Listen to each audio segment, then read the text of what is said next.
All right, clap it up. You know what we do after big wins. Clap it up. It's Texas. Let's clap it up a little bit more. That was a big win and also a big sigh of relief. Whew, that got interesting late. Probably got a lot more interesting than it needed to be. But here's what I'm not going to do. I'm not going to complain about a win over a top 5 team nationally, and I'm not going to complain about a win over Texas because I thought that was a big, had-to-have-it game for this Oklahoma softball team, and they got it. There was a lot that I did like, a lot that needs to be better moving forward, but a win is a win is a win. And some great philosophers said, I think many great philosophers said before, it's always a great day to beat the University of Texas. And I can report that it was a great day to beat the University of Texas. Oklahoma does it 7-6. They go up 6 runs. They're up 6-0 at the end of 3 innings. Texas crawls back in this game. A lot of different ways that we can start off tonight. Like the video, subscribe to the channel, drop your comments, your biggest take on this game. I love the way that this team came out tonight. I love the way, the aggressiveness, and you just kind of felt it. And how many times we've talked about that in the past is, you don't have to be at Love's Field. You don't have to be at the ballpark to know when Oklahoma's playing its best and when they're, on the attack, they're being aggressive. You can just feel it even watching it on TV. And that was the case in the first 3 innings of this game. You just felt it. Oklahoma was the aggressor in this game. It felt like every ball they were hitting hard. They were all over Tegan Cavan, who's one of the best hitters in the SEC. Oklahoma, that was an unbelievable offensive approach the first few innings, and Texas looked really, really intimidated. There was no doubt the first 3 innings, Oklahoma's a better team, and Oklahoma's a better team by a pretty wide margin. Texas, of course, claws back in the game. They're a good team. They're going to do that. Some uncharacteristic mistakes by Oklahoma. They did have 2 errors. So tonight was almost good, not so good, and whew, that's kind of how I characterize tonight. Really good, not so good, and then whew, that's my stress level's high, but I'll take it. We won the softball game. Crowd was excellent tonight, as you would expect, and I think it, had something to do, of course, with this team jumping off to that big lead. But both pitchers, just to kind of do a game recap here, both pitchers cruised in the first inning. Atwood had the leadoff single, but you got the double play. I thought that was a big moment in the top of the second inning. Bottom of the second inning, Nelly hits a leadoff double. She was fantastic all game long. Sydney Sanders had a walk. Agbayani has the single, and I'm thinking, all right, it's just the bottom of the second. We got a lot of game left, but this feels like a very, very big moment. Bases loaded, nobody out. You have got to take advantage of this situation. You can't leave this inning without scoring any runs. Well, Oklahoma just scored the 1 run, but you're kind of thinking, all right, well, maybe Sam Landry only needs the 1 run. Maybe she doesn't need any more than that. But I wish we could have gotten more there in the bottom of the second inning. So I made sure to make a note of that. I wish they would have gotten more in the bottom of the second. I hope that doesn't cost them. Third, Sam Landry's just rolling. 1, 2, 3 inning. And then the bottom of the third inning is when you saw one of the best innings by an OU offense all season long. Pickering gets the leadoff single, but then she leaves early, right? Garcia hits the home run on the very next pitch, but then you end up getting the Agbayani grand slam later on in the inning to move that up to 6-0. So there was a couple of moments that I put a star by in the game notes saying, well, things feel pretty good after 3 innings, but I hope these 2 things don't come back to haunt this team. Not getting more than 1 run with the bases loaded and nobody out in the bottom of the second, and Pickering, leaving too early from first base, trying to steal second base, and then Gabbie Garcia hitting the home run on the very next pitch. And Sam Landry, she gets the win tonight, and I'm glad that she gets the win tonight. I'm glad that she got the run support that she did, but she was so good through the first, really 3 2/3 innings. She was sharp. She was just attacking the strike zone. Even if she'd miss, it'd be close. Like, she kept Texas hitters off balance really for the first 3 2/3 innings. And I'm thinking to myself, she's going to have an easy shutout, and OU might run roll Texas tonight in Norman. Like, that's the way that it felt after 6 innings. I'm like, we're kind of starting to get in run rule territory here. There's a chance this thing ends after 5 innings because Sam Landry is on her game. I even made a note, and maybe I'm the jinx, after 3 2/3 innings. Like, this is one of her best starts. It feels like, given the offense that she's facing, it's certainly one of the best starts that she's had in her career. And then the 2-out hits and the 2-out runs started to happen. And she wasn't her best version of herself. And Texas got back into the game. And Texas goes from a solo home run to, they get a few runs in the top of the 5th inning, and all of a sudden it's a 1-run game. And OU goes from, and this is a very, very big moment of the night, and I really want to highlight it. OU goes from being up 6-0, and remember, this is a young softball team, still trying to figure some things out. They go from being up 6-0 to all of a sudden they're just up 6-5. So that Texas team that came out and looked intimidated to me, and that OU team that came out super aggressive, like it kind of switched hands, Texas now settled into the game. They made adjustments on Sam Landry. Give them credit for that. And all of a sudden you're saying to yourself, the momentum of this game has totally switched dugouts. So Oklahoma had a choice in that moment. 6-5, heading into the bottom of the 5th inning. What are they going to do? Because I don't think I have to tell you guys this, and I don't think that you have to feel it to recognize it. That would have been a pretty demoralizing loss tonight. It would have. If you were up 6-0 after 3 innings and you end up finding a way to lose that game, you feel pretty bad right now.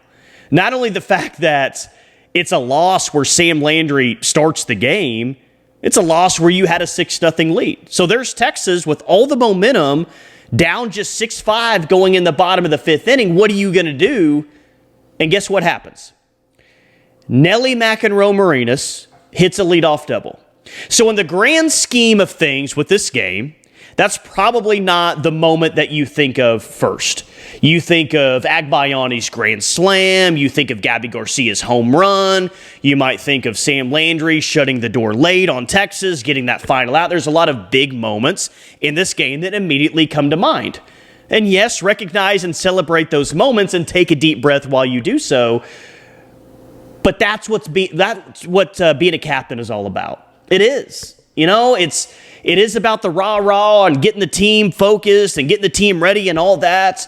But there's just so many times this year where I see Nelly lead by example. And she did it again tonight.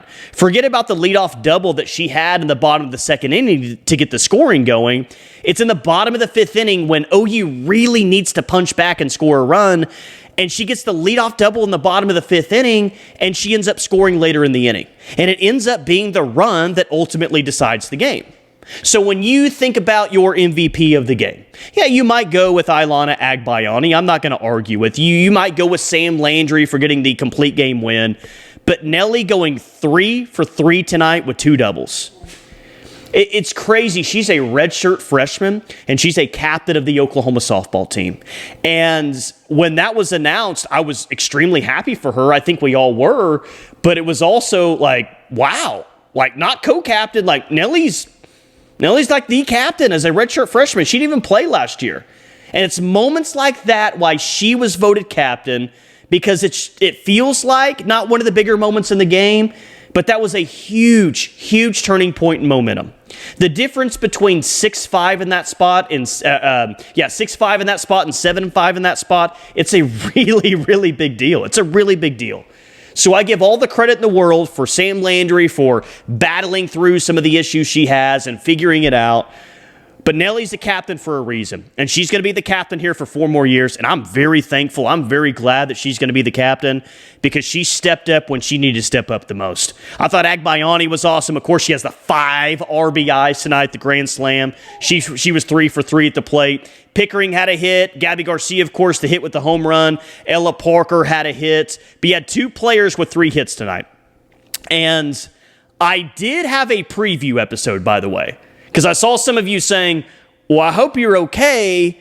I hope you gave out a preview episode. I actually filmed a preview episode earlier today. I did it at work, and I didn't end up putting it out because it looks like a hostage video. I appreciate some of you guys checking in on me to make sure I'm okay, that I didn't put out a full prediction. You'd be more concerned with me if I put out what I recorded earlier today, because it looked like a hostage video. But at the very end of the video, I will include that to let you guys know where I was at with my prediction and why my prediction came to where it needed to be. But Sam Landry, she gives you 7 innings. She has the 2 earned runs, just the 2 earned runs. Had some uncharacteristic errors tonight. Oh, no, you don't want those. 5 strikeouts. She had the 3 walks, which, when it got rough for her, it got rough for her for sure. But the best of Sam Landry is really, really good, and I would love to see the first 3 and essentially 2/3 of Sam Landry back on Sunday when we see her start another game. But she was good enough. Oklahoma was good enough, and that's a big win because I think tonight's game was more important for Oklahoma than it was for Texas. I do. I'm not saying that I think Texas is necessarily the better team, but we know that OU's best version of itself is with Sam Landry, and we've got questions about who that number 2 arm is going to be. We still have that. So you got to take advantage when Sam Landry is in the circle. I thought tonight's game was more important for Oklahoma, and they end up getting the win. Very big, 1 win away from a series win, which would be massive, massive, massive. 10 hits for Oklahoma tonight, 7 hits for Texas, but the stat that matters, 7-6 final score. Let's go. Clap it up again. Be excited. Hey, I know they made some mistakes late and all that. It's a win over Texas. The win over the hated Texas Longhorns. And salute to the fans out there that had the Mike White signs, all that. I love that so much. If you're watching, just know I'm saluting you on this Friday night. But a good start to the weekend. Let's win 1 more. Heck, let's win 2 more while we're at it, right? Not sure if we're playing softball or at least on time on Saturday. But we're going to play 3 games this weekend, and hopefully Oklahoma can win the series. All right, appreciate you guys as always. Like the video, subscribe to the channel if you haven't already. Here is my preview video that I included earlier today on my series prediction. It hasn't come right yet, but it is 1 win away. Hope you enjoy. Before I get out of here, let me know what you're predicting for the 3-game series, top 5 matchup between Oklahoma and Texas. I think it's going to be a lot of fun. I think it's also going to be very stressful. But I'm going to go back to a point that I just made. And it's very similar to, if this team makes it to Oklahoma City, it's going to be hard for me not to pick them to win the national championship because that's just what this program does. They're really, really hard to beat in OKC. And it's one of those, to me, like, you're the champ until someone beats you. And I'm going to continue to pick the same thing you've been doing until you prove me otherwise. And that's kind of my line of thinking on this one. Is Texas really good? Yes. Might they even have the better roster than Oklahoma? Potentially, probably. I think a lot of people would tell you that Texas' roster up and down is actually better than Oklahoma's, and they would prefer what they have compared to what Oklahoma has. Okay. But Texas hasn't fared well in Norman. And I just adamantly believe that this series being played in Norman is going to be a very, very big deal and a very, very big thing. And for that reason, I think Oklahoma wins a very close 3-2 game on Friday night. I think Texas takes game 2. Just hard for me to trust right now that OU has that number 2 pitcher that can beat a team of this caliber. I think that a spirited effort from Kirsten Deal, from Audrey Lowry, from Isabella Smith. And I think that you could see all 3 of those pitchers in game 2. I think they could be good enough to keep it close. I'd probably pick Texas to win 7-5 in game 2 right now. But with a lot on the line, the series on the line, I just trust in Sam. I trust in the librarian, the Louisiana librarian, whatever you guys want to call her, whatever you are calling her right now. I've just got a ton of faith in her. And I'm just going to believe that she's going to get it done this time in a rubber match. I think Oklahoma wins the series 2 games out of 3, and I think they win the rubber match in an epic 2-1 game on Sunday. But it's not going to be easy. It's going to be difficult.